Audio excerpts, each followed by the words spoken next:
انفرادی حیثیت میں یہ درخواست دائر کی ہے، اور جو آرٹیکل 184(3) کے جو اجزاء ہیں، جو انگریڈینٹس ہیں، اس پر سیٹسفائیڈ نہیں کیا گیا، ان اجزاء پہ یہ درخواست پوری نہیں اترتی ہے۔ اعتراضات میں کہا گیا ہے کہ اس درخواست میں کیا عوامی اہمیت کا معاملہ ہے، کیا بنیادی حقوق کی عملداری کا معاملہ ہے، کن بنیادی حقوق کی خلاف ورزی کی گئی ہے۔ اس درخواست میں ایسی کوئی بات، ایسی کسی قانونی نقطے کی نشاندہی نہیں کی گئی ہے، تو لہٰذا یہ درخواست اعتراضات لگا کے پٹیشنر مصطفیٰ نواز کھوکھر کو واپس کی جاتی ہے۔ تو وہ جو کچھ امیدیں لگائی گئی تھیں، ہم نے تو آپ کو پہلے واضح کر دیا تھا کہ یہ محض ایک درخواست ہے، اس پہ آئینی بینچ فل کورٹ نہیں بن سکتا، تو وہ نہیں بنا، اور درخواست جو ہے وہ اعتراضات لگا کے واپس کر دی گئی۔ جن کو امیدیں تھیں، جن کو توقعات تھیں، رجسٹرار آفس کے اس فیصلے کے بعد ان کی امیدوں پر، ان کی توقعات پر پانی پھر گیا ہے۔ اب ایک آپشن، ایک ریمیڈی موجود ہے کہ وہ رجسٹرار آفس کے اعتراضات کے خلاف مصطفیٰ نواز کھوکھر صاحب جو ہیں وہ چیمبر اپیل فائل کر دیں۔ اسی طریقے سے ناظرین، جو اسلام آباد ہائی کورٹ کے 5 ججز کی جو درخواست تھی، اس پہ بھی اعتراض لگا ہے، لیکن اس میں آپ کو یہ بتا دیں کہ اعتراضات تو لگ چکے ہیں، لیکن ابھی ذرا یہ بتاتے ہیں کہ درخواست واپس نہیں ہوئی ہے۔ آئندہ آنے والے دنوں میں 5 ججز کی جو درخواست ہے وہ بھی واپس کیے جانے کا امکان ہے۔ رجسٹرار آفس نے ان پہ اعتراضات کا نوٹ تحریر کر دیا ہے، بس کمپیٹنٹ اتھارٹی کا جو اپروول ہے وہ صرف اپروول درکار ہے۔ اب آتے ہیں بانی تحریک انصاف عمران خان کا گھیرا کیسے تنگ ہوا ہے۔ ناظرین، آج اڈیالہ جیل میں جو توشہ خانہ 2 کا کیس ہے عمران خان کے خلاف، بشرا بی بی صاحبہ کے خلاف، اس کی آج بڑی اہم سماعت ہوئی ہے۔ اہم سماعت میں نے کیوں کہا؟ کیونکہ آج کی عدالتی کارروائی میں جو جج صاحب ہیں، شاہ رخ انجمن صاحب ہیں، ان کے سامنے جو ایف آئی اے ہے، ایف آئی اے نے اپنے تفتیشی شاہد پرویز کو، اور جو نیب کا تفتیشی تھا، کیونکہ بیسیکلی یہ کیس پہلے نیب کی طرف سے بنایا گیا تھا، ریفرنس بنایا گیا تھا نیب کا، لیکن چونکہ 26ویں آئینی، کیونکہ جو نیب میں ترمیم کی گئی تھی، ان ترمیم کے بعد یہ 50 کروڑ سے زیادہ مالیت کا کیس نہیں تھا، تو یہ اسپیشل سینٹرل عدالت ایف آئی اے کو ٹرانسفر کر دیا گیا تھا۔ تو اس کیس میں پہلا جو تفتیشی تھا وہ نیب کا تھا، محسن ہارون، اور جو نیا تفتیشی بنا ایف آئی اے کا وہ شاہد پرویز صاحب بنے۔ آج کی اڈیالہ جیل میں توشہ خانہ 2 کیس کی عدالتی کارروائی میں ان دونوں تفتیشی افسران کا جو سٹیٹمنٹ ہے، جو بیان ہے، وہ قلم بند کر لیا گیا ہے، اور ان دونوں گواہوں کے سٹیٹمنٹ ریکارڈ ہونے کے بعد جو پروسیکیوشن ہے، جس کا عمران خان کے خلاف کیس ہے کہ یہاں پہ غلط ہوا ہے، قانون اور آئین کی خلاف ورزی ہوئی ہے، اختیارات کا ناجائز استعمال ہوا ہے، پیسہ بنایا گیا ہے، پروسیکیوشن نے اپنی جو وٹنسز ہیں، جو گواہیاں ہیں، جو شہادتیں ہیں، ان کو کلوز کر دیا ہے۔ یعنی 20 کے 20 گواہ جو کہ پروسیکیوشن تھے، ان کے آج بیانات قلم بند کرنے کا سلسلہ مکمل ہو چکا ہے۔ ایک چھوٹی سی بات رہ گئی ہے، اور وہ یہ ہے کہ جن 2 تفتیشی افسران کا آج بیان قلم بند کیا گیا ہے 24 ستمبر کو،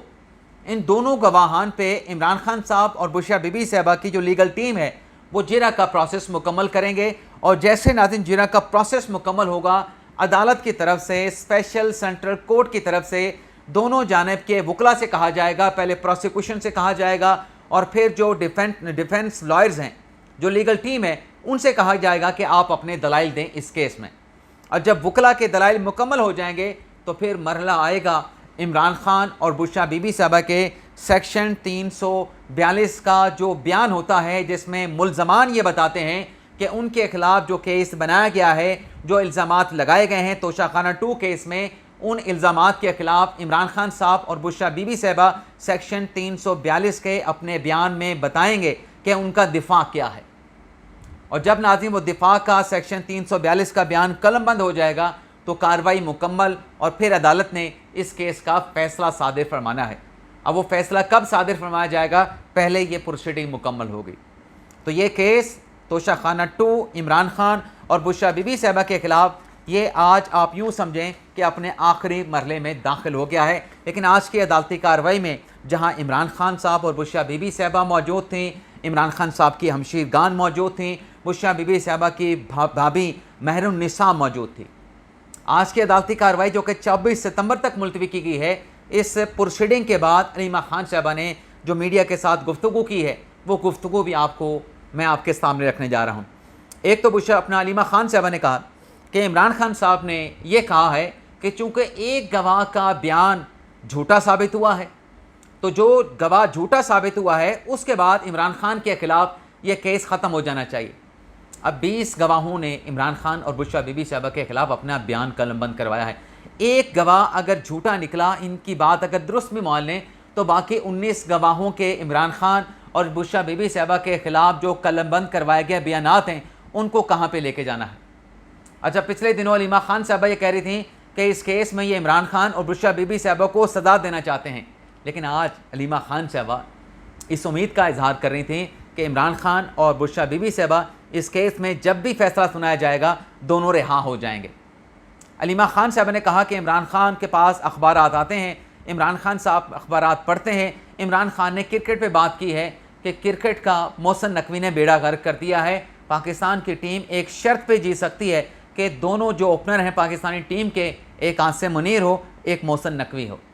یعنی لگتا ہے ایسے ہے کہ عمران خان پہ عاصم منیر، فیلڈ مارشل عاصم منیر اور وزیر داخلہ محسن نقوی فوبیا ہو گیا ہے۔ اور خان صاحب کہتے ہیں کہ دھاندلی اور سزا یافتہ جو لوگ ہیں انہیں حکومت میں مسلط کر دیا گیا ہے۔ اور خان صاحب خود کیا چاہتے ہیں؟ اب خان صاحب بھی سزا یافتہ ہیں۔ خان صاحب کہتے ہیں کہ میں بھی سزا یافتہ ہوں، مجھے بھی آپ جو ہے مذاکرات کر کے آپ حکومت میں لے آئیں۔ تو خان صاحب بھی تو وہی چاہتے ہیں۔ اور خان صاحب نے دیکھیں ججز سے متعلق، عدلیہ سے متعلق کیا تضحیک ہمیز بات کی ہے۔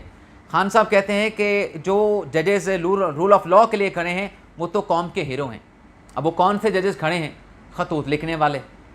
اور خان صاحب کہتے ہیں علیمہ خان صاحبہ کے مطابق کہ 26ویں آئینی ترمیم کے بعد جن ججز نے عاصم جو لاء ہے اس کی سپورٹ کی ہے اس کو قوم معاف نہیں کرے گی۔ اور خان صاحب کہتے ہیں کہ 27 دسمبر کا جلسہ کامیاب بنائے، کسی کے ساتھ مذاکرات نہیں کرنے چاہیے، جس نے بھی میرے ساتھ مذاکرات کرنے ہیں، اسٹیبلشمنٹ کی خان صاحب بات کر رہے ہیں، وہ جیل آئیں، جاتے ہیں وہ ان کے پاس جیل میں مذاکرات کرنے کے لیے۔ اگلی خبر ناظرین، جو بیرسٹر گور صاحب ہیں، بیرسٹر گور صاحب نے بھی میڈیا کے ساتھ کچھ تھوڑی سی گفتگو کی ہے، لیکن انہوں نے اپنی گفتگو میں جو سوشل میڈیا پہ شوشے چھوڑے جاتے ہیں، بیرسٹر گور صاحب نے کہا کہ سوشل میڈیا کسی کے کنٹرول میں نہیں۔ یہ ناظرین بات ماننے والی نہیں ہے۔ اگر آج خان صاحب کے اکاؤنٹ سے یہ بات آ جائے کہ اداروں کے خلاف کوئی تضحیک امیز بات نہیں ہوگی، عمران خان صاحب کے اکاؤنٹ سے یہ بات آ جائے کہ عدلیہ کے خلاف کوئی تضحیک امیز بات نہیں ہوگی، تو سوشل میڈیا پاکستان تحریک انصاف کا مکمل طور پہ خاموش ہو جائے گا۔ لیکن اپنے بیان میں جو بیرسٹر گور صاحب ہیں انہوں نے ایک نئی بات بھی کر دی ہے۔ جو وہ پچھلے دنوں ایک کمپین شروع کی گئی مشن نور کے نام سے، اس پہ جناب بیرسٹر گور صاحب نے تحریک انصاف کے چیئرمین نے لا تعلقی کا اظہار کر دیا اور یہ کہہ دیا کہ ہمیں نہیں پتہ کہ یہ مشن نور کا شوشہ کس نے چھوڑا، ہماری پارٹی کی طرف سے مشن نور کا کوئی شوشہ، کوئی اعلان نہیں کیا گیا، اور ہماری پارٹی کے جو فیصلے ہیں وہ سیاسی کور کمیٹی میں کیے جاتے ہیں، تو یہ مشن نور پھر تحریک انصاف یا ان کا سوشل میڈیا کا بریگیڈ کیوں لے کے چل رہا تھا۔ اب ناظرین آتے ہیں جو باقی خبریں ہیں۔ جمشید دستی صاحب پہلے الیکشن کمیشن سے ڈسکوالیفائی ہوئے، الیکشن کمیشن سے اپنی سیٹ NA 175 سے نااہل ہونے کے بعد لاہور ہائی کورٹ سے حکم امتناع مل گیا، لیکن جمشید دستی کے خلاف جو جعلی ڈگری کا پرانا 2008 کا کیس تھا، اس کیس میں آج ملتان کی سیشن عدالت نے جمشید دستی کو 7 سال کی سزا سنا دی ہے، میکسیمم 7 سال کی سزا۔ ویسے تو مختلف دفعات میں ان کو مجموعی طور پہ 17 سال کی سزا سنائی گئی ہے، لیکن ظاہر سی بات ہے کہ اس طرح کے کیسز میں تمام جو سزائیں ہوتی ہیں ایک ساتھ چلتی ہیں، تو میکسیمم جمشید دستی کو 7 سال کی سزا سنا دی گئی ہے، 7 سال کی قید کی سزا سنائی گئی، جیل کاٹنا پڑے گی۔ اور اگر اپیل فائل کرنا چاہتے ہیں جمشید دستی اس فیصلے کے خلاف، تو پہلے ان کو گرفتاری دینا ہوگی، سرنڈر کرنا ہوگا، پھر وہ اپیلیٹ فورم پہ اپیل دائر کر سکتے ہیں۔ تحریک انصاف کے سابق رہنما، سابق گورنر سندھ عمران اسماعیل کو عدم حاضری پہ اسلام آباد کی عدالت جج مبشر حسن چشتی نے ان کے ناقابل ضمانت ارسٹ وارنٹ جاری کر دیے ہیں اور اگلی سماعت پہ گرفتار کر کے پیش کرنے کا حکم دے دیا ہے۔ NCCIA national cyber crime investigative agency نے جو کیس ایمان مزاری اور ہادی چٹھا کے خلاف بنایا تھا، ایمان حاضر مزاری ہے میرے خیال ان کا نام ہے، میں زینب مزاری کئی مرتبہ کہہ دیتا ہوں، تو ان دونوں کے خلاف جو کیس بنا متنازع ٹویٹس پہ، اس پہ آج ان کے وکلا پیش ہوئے، وارنٹ گرفتاری جو ہے وہ منسوخ کرنے کی استدعا کی گئی، لیکن جج افضل منجوکا صاحب نے وارنٹ گرفتاری منسوخ نہیں کیے اور آئندہ سماعت پہ 24 ستمبر کو ان ملزمان کو دونوں کو گرفتار کر کے پیش کرنے کا حکم دے دیا ہے۔ اسی طریقے سے ناظرین جو ایمان میزاری پہ اور ہادی چٹا کے خلاف جو ایک اور مقدمہ درج کیا گیا وکلا کے ساتھ جھگڑا کرنے کا، تکرار کرنے کا، جس میں حملے کا الزام بھی لگایا گیا، اس میں ابھی تک جو ہے دونوں کے وارنٹ جاری نہیں ہوئے، لیکن ایف آئی آر کا اندراج ہو چکا ہے۔ شیر افضل مروت صاحب جن کے خلاف جوڈیشل کمپلیکس پہ حملے کا کیس تھا، انسداد دہشت گردی قانون کے تحت یہ کیس درج کیا گیا تھا، آج شیر افضل مروت نے انسداد دہشت گردی کی دفعات کو نکالنے کے لیے عدالت میں درخواست دائر کی ہے اور جج طاہر عباس صفرا صاحب نے 6 اکتوبر تک عدالتی کارروائی کو جو ہے وہ مسترد کر دیا ہے۔ اس کے علاوہ اسد کیسر صاحب ان کے خلاف بھی عدالت نے گرفتار کر کے پیش کرنے کا حکم دے دیا ہے جوڈیشل کمپلیکس حملہ کیس میں، اور جہاں تک عمران خان صاحب کا معاملہ ہے جوڈیشل کمپلیکس پہ حملہ کرنے کا، اس پر چونکہ وزارت قانون سے کوئی جواب نہیں آیا ہے تو عدالت نے اسد کیسر کی حد تک ان کے گرفتار کرنے کا حکم دیتے ہوئے کیس کی سماعت کو 6 اکتوبر تک ملتوی کر دیا ہے۔ اجازت چاہتے ہیں ناظرین، اللہ حافظ۔